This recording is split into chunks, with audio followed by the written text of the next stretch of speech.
Hey guys, welcome to my channel. If you're new here, you are absolutely welcome. So I know it's been a minute, and yeah, if you're new, if you're a current subscriber, you're welcome. Happy New Year, everybody. So in today's video, I just want to talk to you guys about how to overcome insecurity. So first of all, what is insecurity? So insecurity basically is like lack of confidence, self-doubt, anxiety about yourself, and all those feelings of just maybe a little bit of unworthiness in certain aspects of your life, or a lack of like a sense of value concerning like a specific area in your life. So now that we've just defined what insecurity is, let's get into how to overcome insecurity. The basic truth is that everybody suffers from an element of insecurity in one aspect or the other. And if you're not, well, kudos to you, but I'm pretty sure you have had some type of insecurity in your life in some aspects, in whatever phase of your life, right?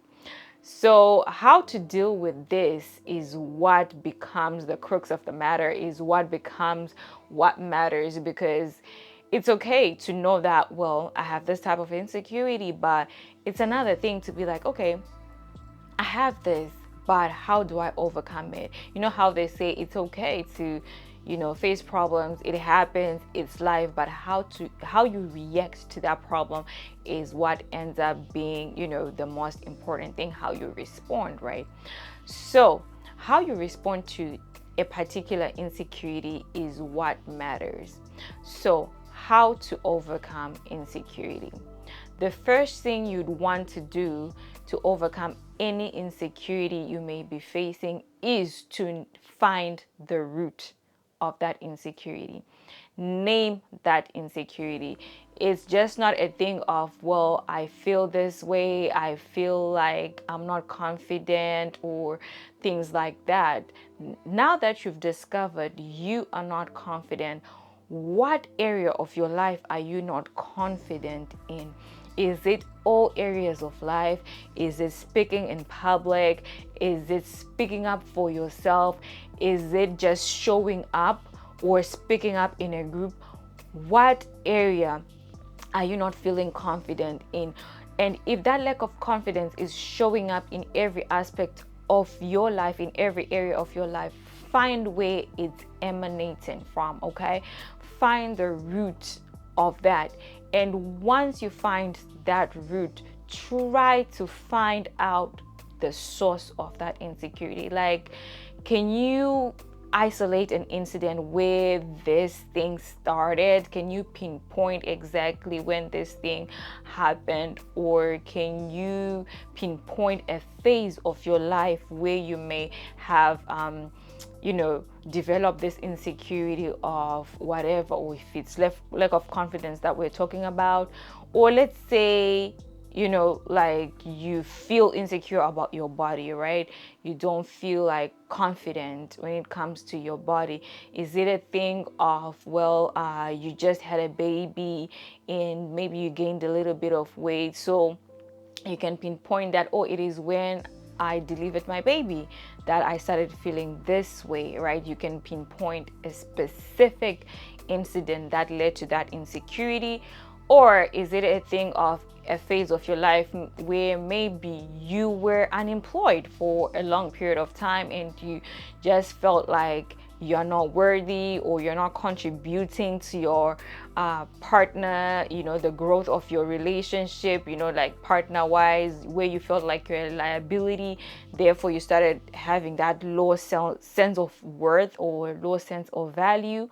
So if you can pinpoint it to that, then you can try to retrace your steps and try to figure out what you can do about it. If it's just a thing of, well, I gained a little bit of weight after I had a baby, then, well, you can always get back to your body, right? You can always get your body back. You can always snatch your body. It's just a thing of figuring out your nutrition and maybe hitting the gym, exercising regularly, just making time for yourself and to look after your own body, right? If it's a phase of, I was not contributing to my marriage or to my relationship, and therefore you felt like you were more of a liability, you felt like your sense of identity was somehow impacted during that period. It's just a thing of trying to retrace your steps and be like, okay, why was I connoting like my sense of value to having a job or to making money? And just try to break everything apart as it may be, but the main thing here is to name that insecurity, name it out loud, know what it is, and then know the root of it. And once you know the root of it, well, we'll go to the next step, which is step number 2, and that is to address the insecurity. Don't just name it. Find out, well, I don't like my body. What are we going to do about it? Let's address this thing, right? This can take the shape of, like I said, going to the gym if you can do it by yourself. If it's something where you feel like you need to invite somebody in, a professional or a friend, a confidant, a local member in your church, trusted member in your church, whoever that may be, right? If it's going to therapy to address that particular insecurity, especially if it emanated from a trauma or something, this is something you definitely need to work out, right? So yeah, do that. If it's confiding in somebody, like a friend, a close friend, telling them really how you feel. If it's your partner, talk to somebody, talk to them, because whatever you name will no longer have the power to hold you. So you need to definitely address it. So address it because you don't want this thing to bleed out in your relationships, because that is where insecurity mostly comes out. Like, how you end up knowing you're insecure or you feel a little bit insecure is usually in interactions, right? Especially in interactions that relate to close proximity. So maybe close friendships, even if it's with people of the same sex, like girlfriends. Even if you're like friends with somebody and you're not particularly confident when it comes to your body, and maybe your friend is like a slamming body, right? Is always getting attention from the opposite sex and all of that, and then you start feeling somehow. That's something you will definitely need to address, because if you're not careful, it will end up coming out or projecting as envy, or even worse, jealousy. And we don't want it to get to that.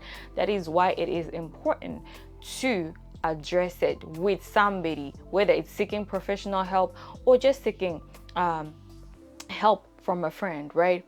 So my next point, I'm just going to look at my notes here so that I don't forget.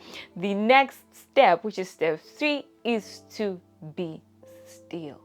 Learn to be still. We know that all these things, like finding out you have an insecurity, may somehow make you feel like a little somehow, like maybe you are some type of loser or something, but that's not what it's supposed to do, right? When you feel like that, you start maybe trying to find a distraction, because, well, let's be truthful, being self-aware is tricky. It can be tricky, and it's not always the easiest thing.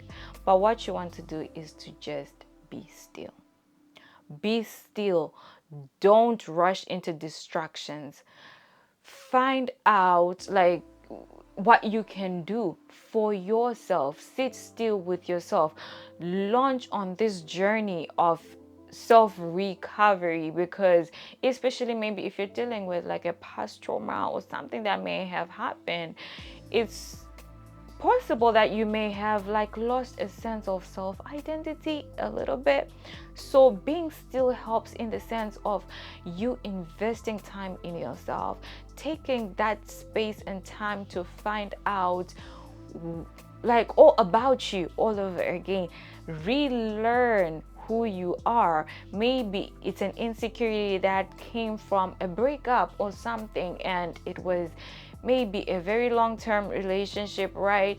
and maybe you just don't remember who you are without that person. So take that time to just be by yourself. I'm not saying be an island and don't be picking up calls from your friends and your parents. No, just invest time in a little bit of solitude. Take time to be by yourself and just find out again the things that you love to do, things you enjoy, things you like doing, what you like watching, what you like doing with your free time. Basically, like reigniting that relationship with yourself. Love yourself again, like yourself again, know what you like, such that whenever you are now talking to somebody or you're interacting and engaging with people, you know who you are. You know who you definitely are. So be still. I know it's very, very easy to try to rush into distractions. You're always with somebody, you're always going out, you're always traveling, just those things that will distract you. No, sit still, be still, take time, relearn yourself, rediscover yourself. And yeah, you will definitely, definitely find out those things you used to like before, and you'll find yourself again. So step 4, what is step 4? Step 4 is to have a sense of self-identity. So what do I mean by this? Know who you are. Like, this comes from that being still, the step 3. Is it step 3? Step 4? I don't know. We spoke about, but yeah, it comes from that. So being firm and flat-footed in who you are, in the knowledge of who you are. This helps in the sense of you will not be worried about copying any other person. You are not worried about comparing yourself with any person.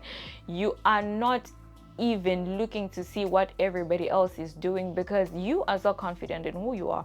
You know who you are. So being in your lane is easy. Like, you understand that, well, you are a whole standard by yourself. Like, you are so unique by yourself. So you will be confident in your lane and you will dominate in your lane, because you know who you are.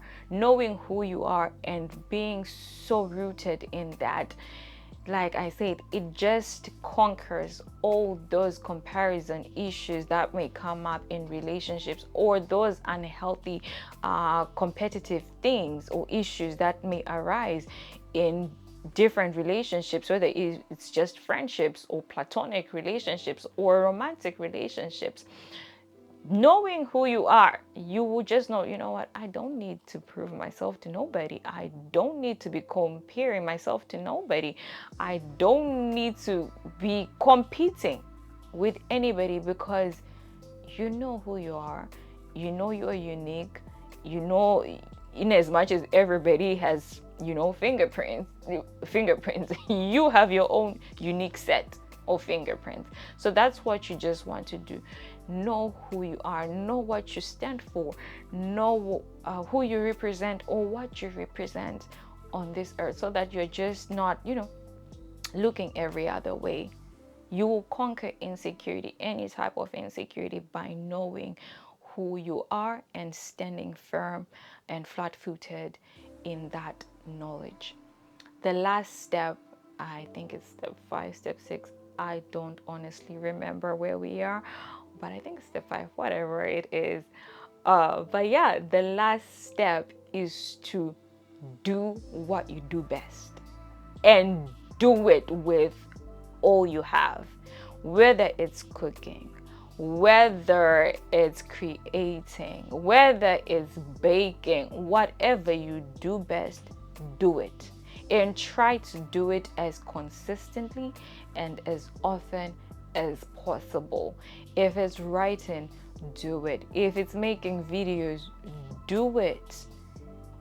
That thing of doing what you do best, it's like, what do you call it, like a bonus star to yourself, a bonus golden star to yourself, a good pat on the back every time, because this is what you can do and you love to do it, and you can do it. Like, I am good at this. Okay, so do what you do best, and just do it every single day if you can.